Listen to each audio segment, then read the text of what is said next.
말씀 이제 주님이 지나가실 때 우리 두 번째 시간입니다. 제목이 부르짖음. 주님께서 지나가실 때 여리고성에 있는 한 사람의 인생이 바뀌어지는 그런 놀라운 일들이 기록되어 있습니다.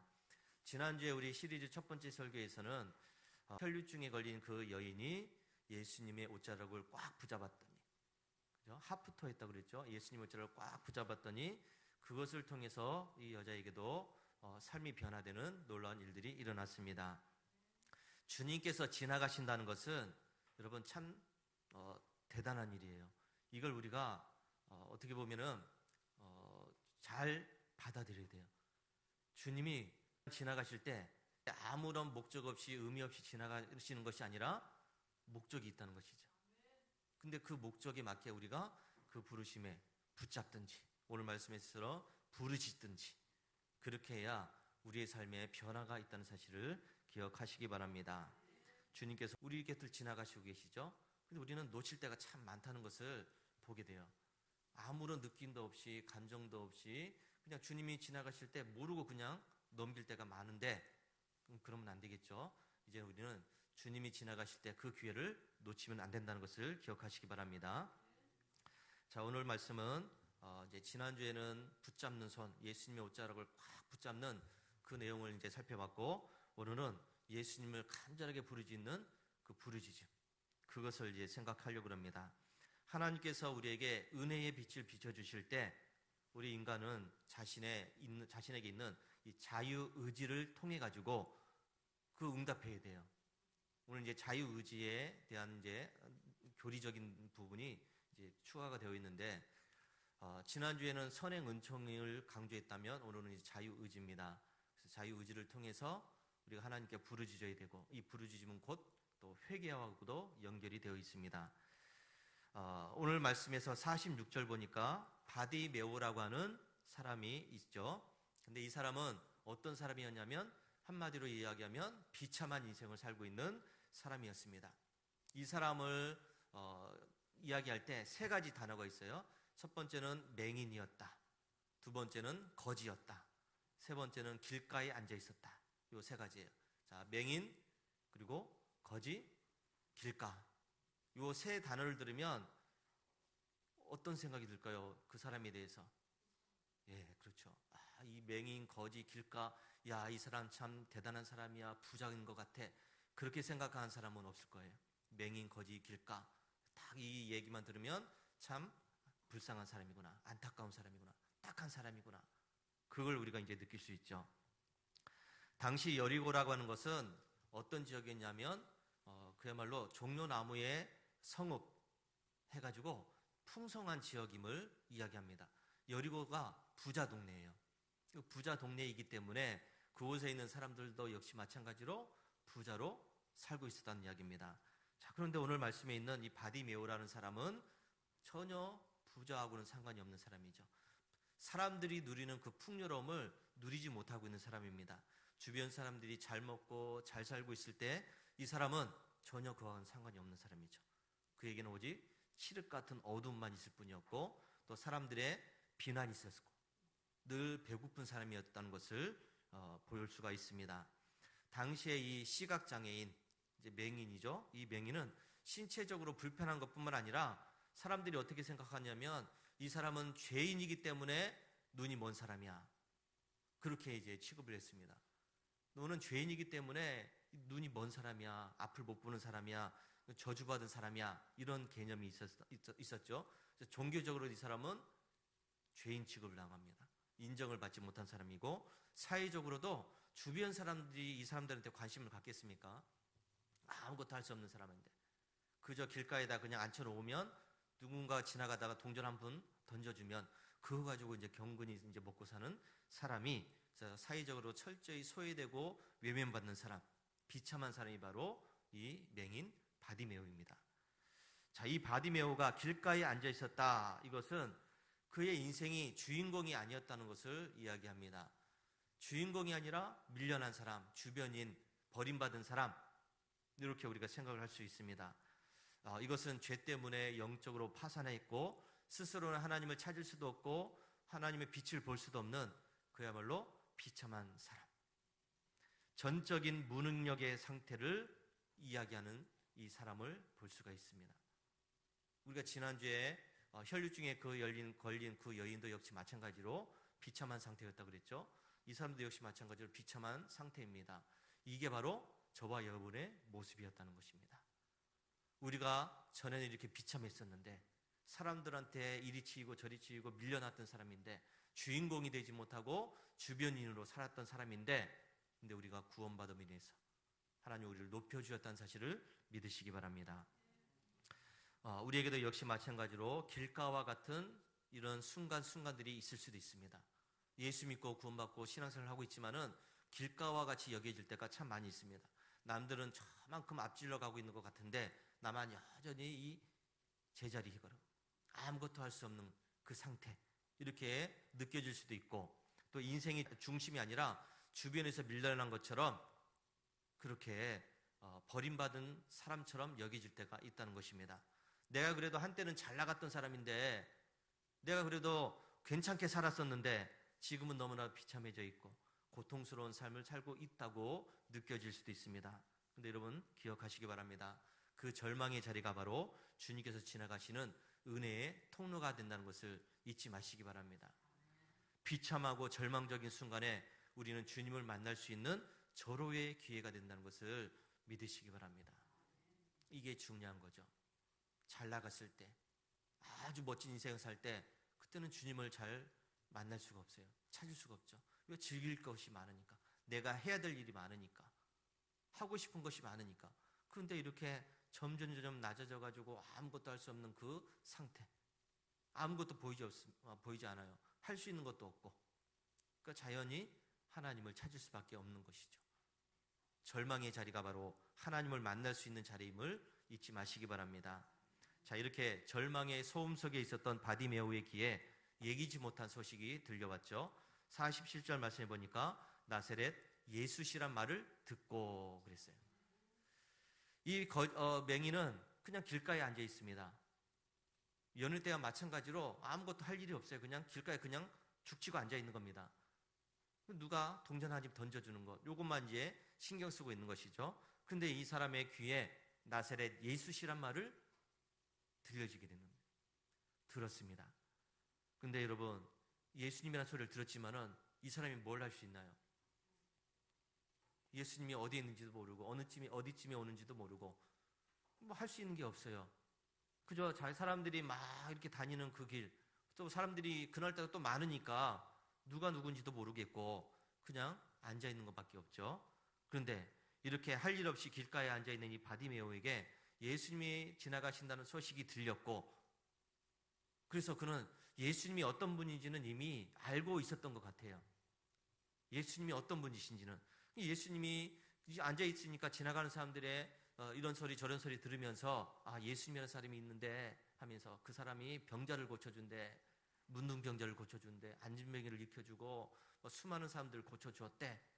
참 놀라운 이적도 행했대. 물을 포도주도 만들기도 하고 떡을 가지고 오병이의 기적 5,000명이 먹게도 만들고, 야, 참 대단한 사람이 있대. 이런 소리는 들었겠죠. 그런데 이 사람이 자기 스스로의 힘으로는 예수님을 만날 수 없어요. 스스로의 방법으로는 예수님을 찾아갈 수도 없습니다. 어떻게 만납니까? 아무것도 보이지 않는데, 어디에 있는지도 모르는데. 물어서 갈 수도 있겠죠. 근데 이 사람은 아무것도 할 수 없는 그런 사람입니다. 그런데 마침 그림의 떡처럼 여겨졌던 그 예수님이 지나간다는 소식을 들었습니다. 자기 동네를 지나가고 자기가 앉아있는 그 길가를 지나간다는 그 소식을 듣게 되죠. 자, 여러분, 이것이 바로 예슬리 목사님이 이야기하는 선행 은총을 이야기하는 겁니다. 나는 아무것도 할 수 없는데, 나는 할 수도 없는데, 나는 아무것도 못하는데 주님이 우리에게 은혜를 주시는 것이죠. 바디메오가 주님을 찾아간 것이 아니죠. 주님이 친히 그 앞을 지나가시는 겁니다. 누군가의 웅성거림을 통해서 그 복음의 소식이, 그 기쁜 소식이 바디메오의 귀에 들려지게 된 겁니다. 자, 웨슬리는 인간이 죄로 인해서 하나님의 형상이 파괴되었고 마비되었기 때문에, 그래서 하나님을 찾을 수 있는 이 방법이 전혀 없다고 그랬습니다. 인간 스스로의 힘으로는, 인간의 노력으로는 하나님을 만날 수도 없고 찾을 수도 없고 구원받을 수도 없다. 그런데 그 주님께서 우리에게 찾아오셨다. 이게 선의 은총이에요. 주님이 우리를 찾아오셨다. 우리에게 구원받을 수 있는 길을 열어주셨다. 그 희미한 빛을 비춰주셨다. 그래서 우리는 그 구원의 빛에 반응할 수 있는 자유의지를 회복시켜 주셨던 것을 이야기하고 있습니다. 구원의 빛이 비춰주셨기 때문에 잃어버렸던 우리의 자유의지가 조금 회복된 거예요. 그래서 이 구원의 빛이 비출 때 우리가 자유의지를 통해서 믿음으로 주님께 반응하게 되면, 그래서 하나님을 찾게 되고 하나님 앞으로 나오게 되면 그 사람은 구원을 받게 되지만은, 근데 구원의 빛이 비쳤음에도 불구하고 내가 전혀 움직이지 않는다면, 어떻게 되겠지 하고서 그냥 앉아있다고 한다면 그 사람은 구원을 받을 수 없는 사람이에요. 이게 우리가 이제 감리교에서 얘기하는 구원의 방법이죠. 저와 여러분은 이미 하나님의 은혜에 반응해서 이미 구원의 자리에 서 있다는 사실을 믿으시기 바랍니다. 이것 자체가 우리에게 너무나 기쁜 일이고 즐거운 일이고 감사한 일이에요. 아무나 받을 수 없는 그 구원의 은혜를 우리는 지금 받아서 이 자리에 있는 겁니다. 바디메오에게 주님이 지나가신다는 소식이 들린 것은 구원의 집으로 들어가는 현관문이 열린 것과 같아요. 문이 열려 있는 겁니다. 이것은 하나님의 은혜가 지금 시작되었다는 것이죠. 근데 중요한 것은 그 열려진 문으로 들어가야 된다는 겁니다. 열린 문만 쳐다보고 있으면 들어가집니까? 그게 문이 열려 있으면 내 발로 걸어가야 구원받는 거죠. 집으로 들어가는 거죠. 이게 이제 우리의 구원입니다. 근데 많은 사람들이 여기에서 실패해요. 주님이 은혜의 빛을 비춰주셔서 문을 열어주셨는데 반응을 하지 않아요. 반응을 다음에 하면 되지. 다음으로 미루게 됩니다. 언제 다음에 갈 겁니까? 언제 다음에? 다음이 있습니까? 지금 열려 있을 때 들어가야 된다는 것이죠. 지금 은혜의 빛을 비춰주셨을 때 우리가 거기에 반응해서 주님을 만나야 된다는 겁니다. 사람들이 여기에 실패하기 때문에 아직도 구원을 못 받고 있는 사람들이 참 많이 있죠. 지금 여러분, 하나님의 구원의 빛이 많은 사람들에게 엄청나게 지금 비춰지고 있어요. 여러 가지 방법을 통해서 지나가는 사람들에게 전도지 하나 나눠주는 것, 이것도 구원의 빛입니다. 지나가다가 TV 소리에서, 기독교 방송에서, 라디오에서 방송이 들린 것도 역시 마찬가지로 구원의 빛이에요. 지나가다가 나무를 보면서 하나님을 바라보는 것, 이것도 역시 마찬가지로 구원의 빛이에요. 그러니까 이 구원의 빛은 모든 사람들에게 열려져 있어요. 이건 뭐 잘나고 못나고가 없습니다. 모든 사람에게 구원의 빛은 분명히 비춰주는데, 어떤 사람들은 마음이 강팍하니까, 마음이 너무 강팍하니까 못 찾는 겁니다. 나는 죄인인데, 죄인이기 때문에 못 찾아, 이런 사람도 있어요. 죄인이기 때문에. 죄인이니까 찾아야 되는데 죄인이기 때문에 못 찾는다는 사람도 있습니다. 근데 저와 여러분들은 감사하게도 이 구원의 빛에 반응해서 이렇게 앉아있다는 것, 너무나도 감사한 것이죠. 그러니까 주님 안에 있다는 것, 이게 아까 찬양한 것처럼 가장 큰 행복이에요. 그게 기쁨 아니겠습니까? 바디메오는 예수님이 지나가신다는 이 선행 은총의 소식을 듣고 그럼 어떻게 했을까 하는 겁니다. 이 사람은 자기 스스로의 힘으로는 아무것도 할 수 없는 사람이에요. 그냥 죽치고 앉아 있어야 돼요. 누가 좀 도와줘야, 길을 안내해줘야 찾아갈 수가 있는데 그것도 못하는 사람이죠. 사무엘상 3장에서 어린 사무엘에게 하나님의 음성이 들렸습니다. 사무엘아, 사무엘아. 불렀더니 사무엘이 이렇게 이야기하죠. 주님 말씀하옵소서, 주의 종이 듣겠나이다. 이렇게 반응했습니다. 그랬더니 하나님께서 그에게 말씀을 주셨습니다. 바디메오도 마찬가지죠. 바디메오에게 주님이 지나가신다는 소식이 들렸고, 그럼 들렸는데 어떡할 거냐? 구원의 빛이 피었는데 어떡할 거냐 하는 겁니다. 오늘 말씀 보니까 47절, 48절에서 분명히 이야기하죠. 다윗의 자손 예수여, 나를 불쌍히 여겨 주옵소서. 자, 오늘 설교 말씀의 가장 핵심 부분이에요. 이게 바로 바디메오의 부르짖음입니다. 웨슬리 목사님 말하는 하나님의 은혜에 반응하는 자유의지는 그냥 가만히 있으면, 감나무에 앉아있으면 감이 뚝 떨어지는 것이 아니라는 겁니다. 감나무 밑에 앉아있다고 해서 그게 먹을 수 있는 게 아니라는 것이죠. 자유의지라는 것은 하나님이 알아서 해주시겠지 하고 마냥 기다리는 게 아니에요. 무작정 기다리는 게 아닙니다. 웨슬리 목사님 이야기하는 이 자유의지는 하나님의 은혜의 빛이 비춰질 때 그 기회를 내가 전력을 다해서 붙잡는 책임 있는 행동을 이야기하는 겁니다. 내가 힘쓰라는 겁니다. 내가 움직이라는 얘기예요. 내가 붙잡든지 소리 지르든지 어떻게 하든지 그 주님을 찾아가야 된다는 겁니다. 이게 자유의지예요. 그래야 구원받을 수 있다는 것이죠.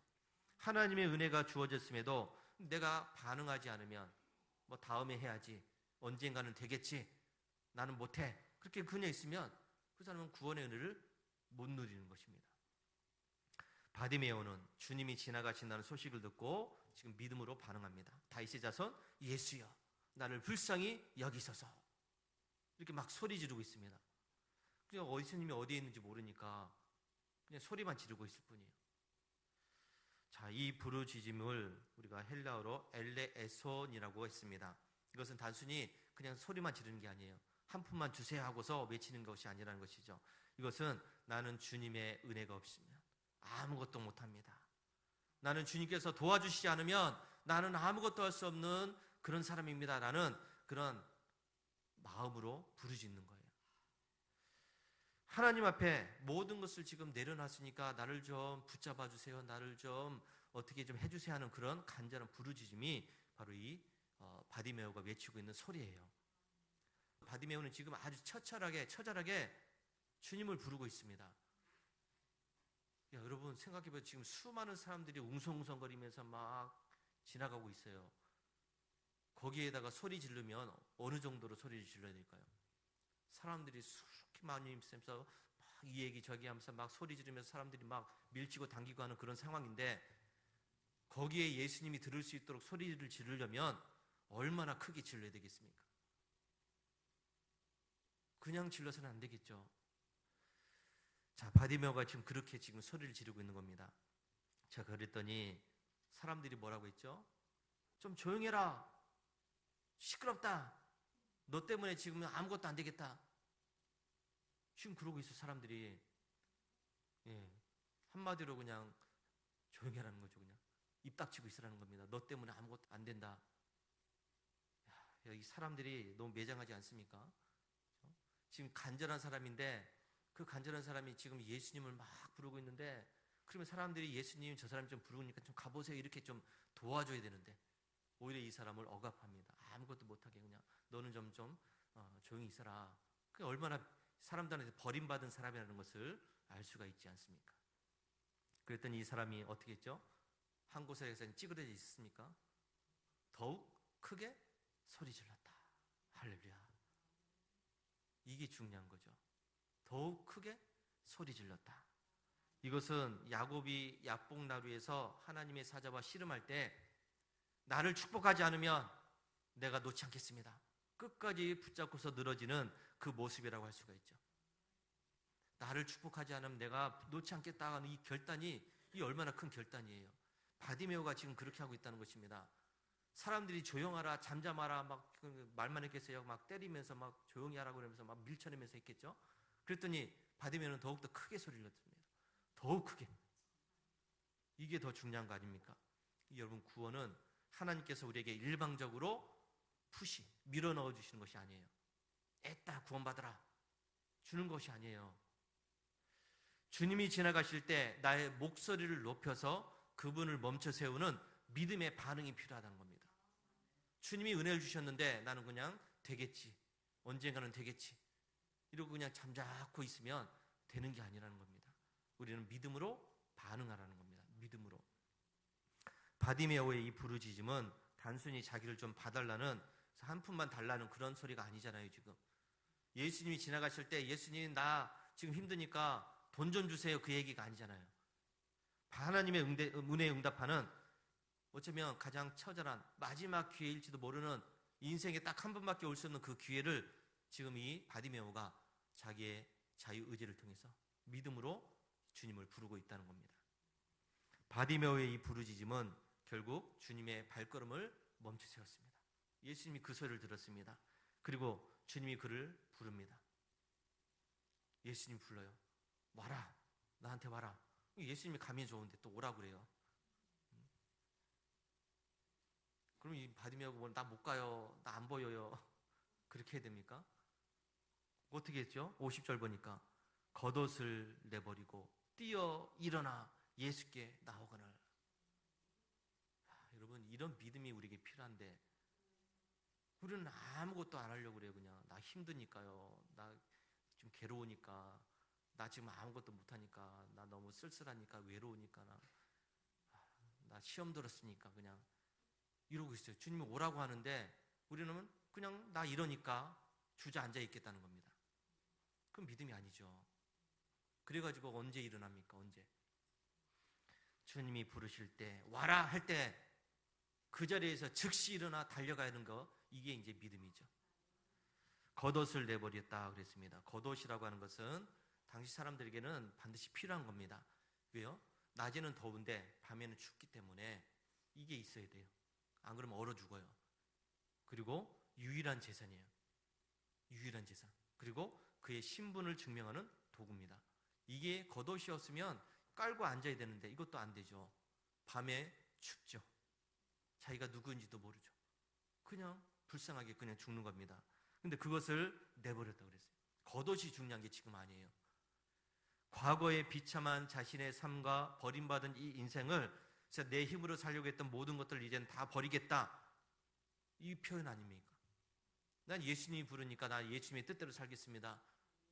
내가 가지고 있던 것 모두 내려놓고서, 옛날에 비참한 것들을 이제 다 내려놓고서 더 이상 그렇게 살지 않겠습니다 하는 그 의지적인 결단이라고 할 수 있습니다. 이런 바디메오에게 주님은 그의 눈을 뜨게 하십니다. 할렐루야. 눈을 뜨게 하셨다. 거기서 끝났나요? 바디메오가 눈만 뜬 걸로 된 건가요, 그러면? 아니죠. 예수님 말씀하십니다. 내 믿음이 너를 구원했다. 여기서 이 구원이라고 하는 것은 단순히 눈만 뜨는 게 아니에요. 볼 수 있는 게 아닙니다. 하나님과의 관계가 회복되고 영원한 생명을 얻는 전 인격적인 온전함을 이야기하는 겁니다. 우리가 구원을 이야기할 때 죄에서부터 해방되어서 용서받는 것만 생각하면 안 돼요. 이건 당연한 거죠. 죄에서 용서받는 것, 그래서 더 이상 죄인으로 살지 않는 것, 나를 죄인으로 하나님 보지 않는 것, 중요한 문제입니다. 그런데 구원이 거기에서만 끝나는 것이 아니라 주님께서 주시는 이 구원이라고 하는 것은 우리의 삶 전체를 완전하게 바꾸는 겁니다. 새로운 존재로 바꿔지는 것이죠. 이게 구원이에요. 지난주 혈류증 여인은 그를 고통스럽게 만든 혈류의 근원이 마른 것뿐만 아니라 평안히 가라고 하는 그 삶의 평안까지도 얻게 되었죠.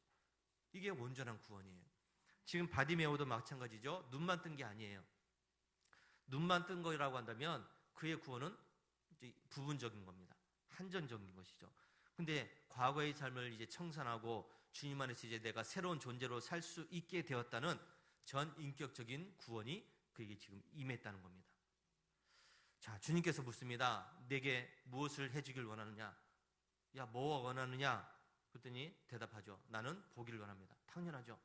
보기를 원한다. 자, 그런데 이 바디메오의 보기를 원한다는 이 말이 단순히 육체적인 눈만 보기를 원한다는 그 의미가 아니에요. 이게 뭐냐면 다시 본다는 얘기고요.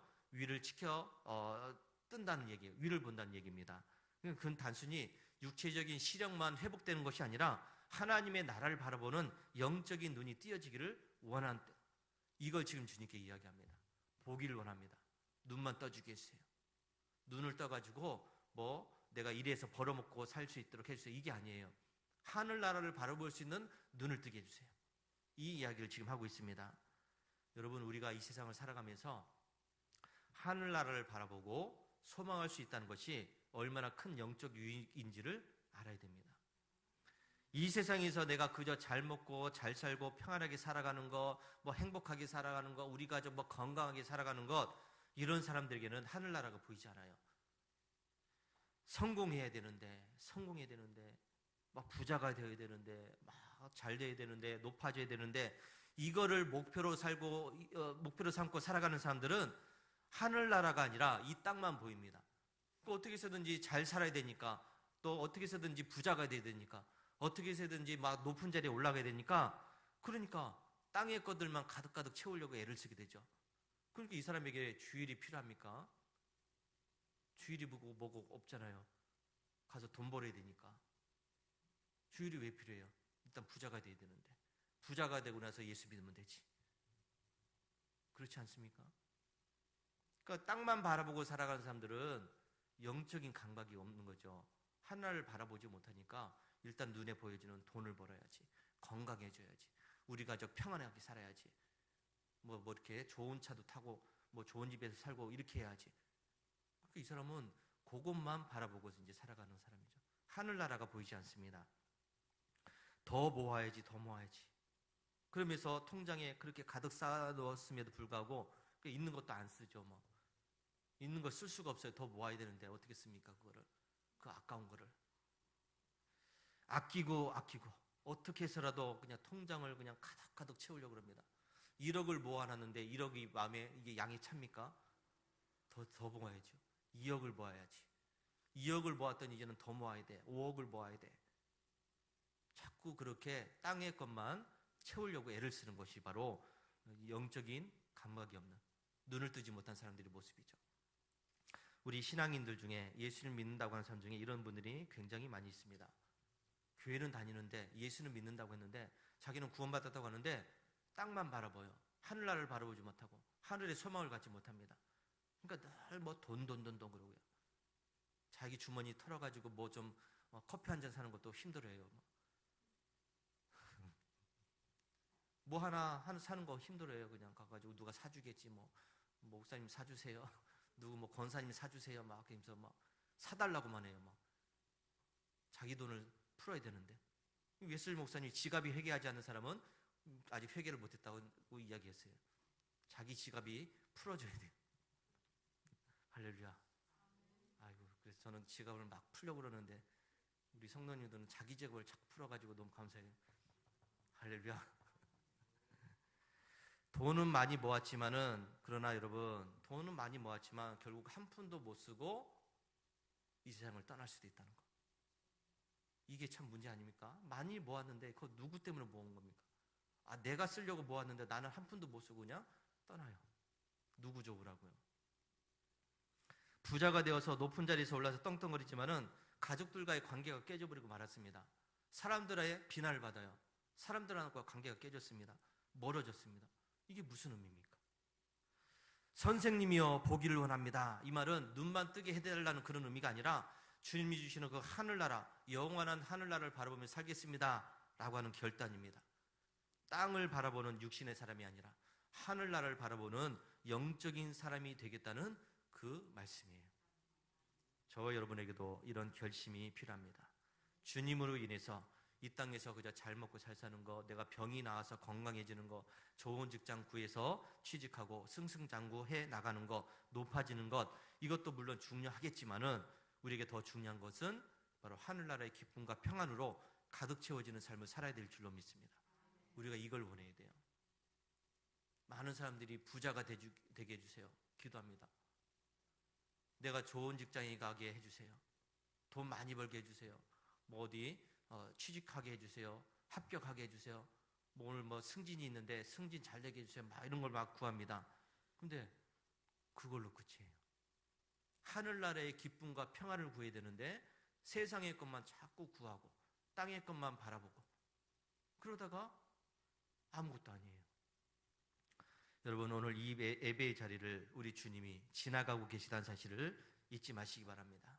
주님은 여러분의 고통스러운 삶을, 비참한 삶을 구원하기 원하십니다.